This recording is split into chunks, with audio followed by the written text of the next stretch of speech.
Strategy है। उन्होंने जहां यूपीए की उपलब्धियों के आंकड़े बताए, वहां यह भी बताया कि उनको एहसास है परिवर्तन की जरूरत है और परिवर्तन हो रहा है। उस परिवर्तन का कांग्रेस पार्टी को हिस्सा बनना है, पर हमें फिर कानून के दायरे में रहना है। आम आदमी पार्टी एक्सपेरिमेंट्स कर रही है, कोई नियम कोई कानून के दायरे नहीं। हम कहीं संविधान से भी भटक रहे हैं। लॉ, मीडिया और जजेस सड़कों पे नहीं बना सकते। ये मेंबर पार्लियामेंट, प्रधान की आवाज और एमएलए आवाज को अहमियत दोबारा देनी पड़ेगी। तो एक कंप्लीट पैकेज है। नरेंद्र मोदी जी ने 30 रैलीज कर ली हैं अब तक। किसी भी रैली में सिवाय कांग्रेस को निंदा करने के लिए कुछ नहीं बोला। उन्होंने इंडिया का कोई vision, future course of action, कैसे बिजली, स्वास्थ्य, किस क्षेत्र में क्या करेंगे, कुछ सिवाय कांग्रेस। ठीक है, ये इन बातों का जिक्र जयवीर जी, इन बातों का जिक्र राहुल गांधी पहले भी करते रहे हैं, कांग्रेस के सभी नेता करते रहे हैं, प्रधानमंत्री मनमोहन सिंह जी ने भी किया है। ज्यादातर मुद्दों का, ज्यादातर बातों का जिक्र क्या लगता है कि इतना कारगर होगा? क्योंकि हाल के जो नतीजे आए हैं विधानसभा चुनाव के, उसमें कांग्रेस की स्थिति सब देख रहे हैं, सबको पता है जी। जो कांग्रेस यूपीए रिपोर्ट कार्ड पिछले 10 साल का सबके सामने है। जो हिंदुस्तान 2003 में था और 2014 में है, उसमें बहुत अंतर है। हम मानते हैं कुछ कमियां। लोग क्यों नहीं समझ पा रहे हैं जयवीर जी ये बातें? लोग बिल्कुल आम जनता क्यों नहीं समझ पा रहे? कुछ तो कहीं गड़बड़ है।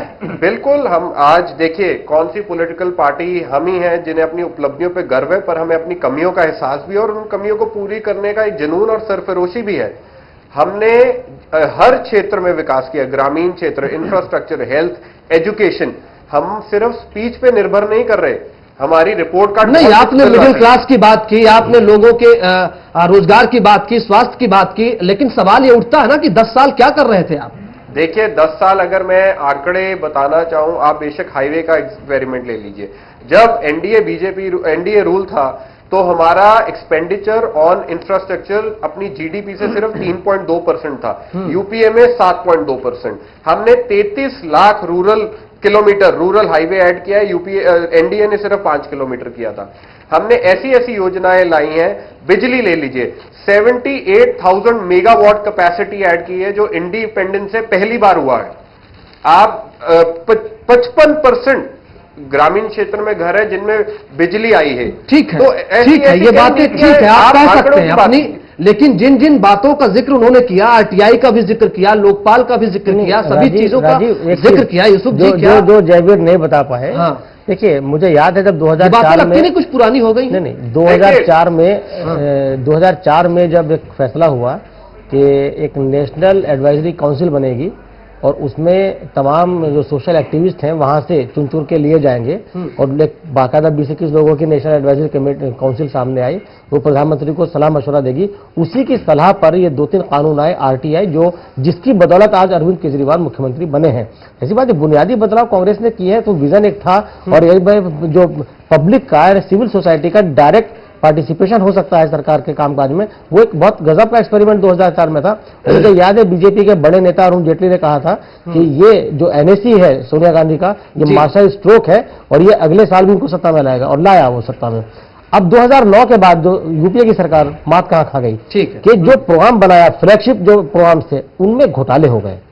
यानी नीति सही थी, नीयत खराब हो गई जी। और अभी उसके बाद घोटाले पर घोटाला, उसकी वजह से सारा काम इनका खराब हो गया और उसके बाद यूपीए का कुनवा भी खरने लगा और आज कांग्रेस जो है कुछ चंद साथियों के साथ खड़ी है। लेकिन अभी भी कांग्रेस ने एक पासा फेंक दिया है।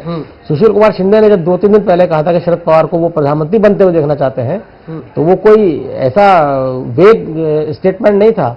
ये कांग्रेस के अंदर से बहुत सोची समझी रणनीति के तहत स्टेटमेंट आया है। संदीप जी कुछ अगर कांग्रेस किसी वजह से उस पोजीशन में नहीं आती है तो अपने सहयोगियों में से भी वो किसी को आगे कर सकते। ठीक है संदीप जी, मेरे मित्र पूछ रहे थे कि आप पार्टी की आर्थिक नीति क्या है। उन्होंने पूछा कि आप पार्टी किसी की गोद में बैठ के, संदीप भाई मत बोलिए, अभी आपको भी नहीं पता। मैं इसको और आगे बढ़ाना चाहता हूँ कि साहब देखिए ऐसी कोई बात नहीं है।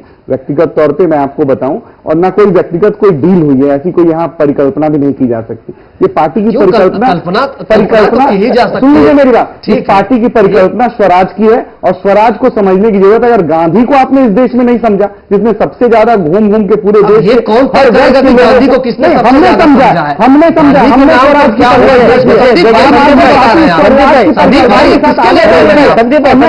अरविंद ये कांग्रेस नहीं करते, दोनों में डिफरेंसेस है। हमने आज जो काम किए हैं, आज कांग्रेस भाजपा दोनों पार्टियां क्यों डरी हुई है? गांधी जी 25 गाड़ियों का बात तो पूरा हो जाने दीजिए। आप साहब आपके एक एक सवाल का जवाब मैं दे रहा हूं, एक एक सवाल का आपके जवाब दे रहा हूं। जब हमने परिकल्पना, भैया मेरी बात तो सुन लीजिए, आप जब बोल रहे बिल्कुल समय, आप तो उस समय जब समय तो हमारे बस में है नहीं ना, तो साहब 2 मिनट तो देंगे ना बोलने के लिए। साहब आम आदमी कैसी सत्ता कि आम आदमी गरीब से और गरीब होता जा रहा है। महंगाई के कारण कल जो दाल रोटी चावल सब्जी खाने वाला व्यक्ति था, वो दाल और रोटी में सिमट गया। ये विकास का मॉडल हमारे देश में। आम आदमी के पास काम नहीं है, उसको वो बेरोजगार है। तो गांधी का जो स्वराज था वो ये था कि आम आदमी को समृद्ध किया जाए, मजबूत किया जाए, ताकतवर बनाया जाए। ठीक है, वापस में स्वराज की परिकल्पना पूरी होगी। देखो, जयवीर जी ने हाईवेज की बात करी। 65 साल में इन लोगों ने कुछ नहीं किया। जब माननीय अटल बिहारी वाजपेयी ने रोड की बात की, नदियों को जोड़ने की बात की, जी बस आ रहा हूं सर, तो उसको आगे इन्होंने बढ़ा दिया। बस आ रहा हूं दत्ता साहब। और जहां तक आम आदमी पार्टी है, ये दोनों मिली जल्दी दत्ता साहब जल्दी से आगे प्रतिक्रिया। आम आदमी खड़ा हुआ है, राजनीति में आया है, उसको मौका मिल रहा है। राजीव जी जी, जयवीर जी ने जो कहा है और उपलब्धि जो जयवीर जी ने गिनाए हैं, मैं समझता हूं कि यूपीए 1 की अगर उपलब्धि के बारे में अगर कहा जाए तो 80% मैं देता हूं यूपीए 1 को, पर यूपीए 2 की उपलब्धि अगर गिनाया जाए तो 20% भी नहीं है। राहुल गांधी जी आज भूल गए थे कि एक बहुत बड़ी उपलब्धि है महंगाई, एक बहुत बड़ी उपलब्धि है भ्रष्टाचार, की कमी, बहुत बड़ी उपलब्धि है बेरोजगारी। हाँ, ये जरूर है कि 11th आवर पे राहुल गांधी जी ने आज लेट रियलाइजेशन के माध्यम से करेक्शन कोर्स करने की बेशक कोशिश की। जयवीर जी जो एक सही चीज है। जयवीर जी जल्दी से आखिरी प्रतिक्रिया। मेरी आखिरी एक टिप्पणी है जी, भारतीय जनता पार्टी को और आम आदमी पार्टी को भी, इनका विद्रोही रूप सबने देख लिया है, वो फेस खत्म हो गया है। एटलीस्ट हमने कुछ किया है, इन्होंने सिर्फ विद्रोह किया है, सिर्फ इतिहास पे निर्भर कर रही है। खत्म तो नहीं हुआ, परिवार की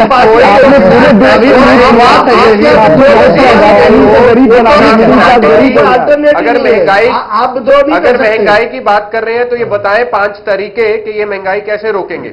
ठीक है, जल्दी से यूसुफ जी कुछ मैं सिर्फ एक बात कहना चाहूंगा। आज राहुल गांधी का जो पूरा भाषण था, एक यंगमैन की भूमिका में दिखे, तमाम मुद्दे उन्होंने उठाए और जोश भरा कांग्रेसियों में। मुझे पुरानी फिल्म का गीत याद आया कि सब कुछ लुटा के होश में आए तो क्या किया। बहुत शुक्रिया आप सभी मेहमानों का विवाद बहस में हिस्सा लेने के लिए। लेकिन ये अभी खत्म नहीं हुआ जिसका जिक्र जयवीर साहब ने किया है। राजनीति में लड़ाई जो है 2014 की रोचक होने वाली है और इसकी अभी सिर्फ शुरुआत है। आप देखते रहिए चैनल 1 न्यूज।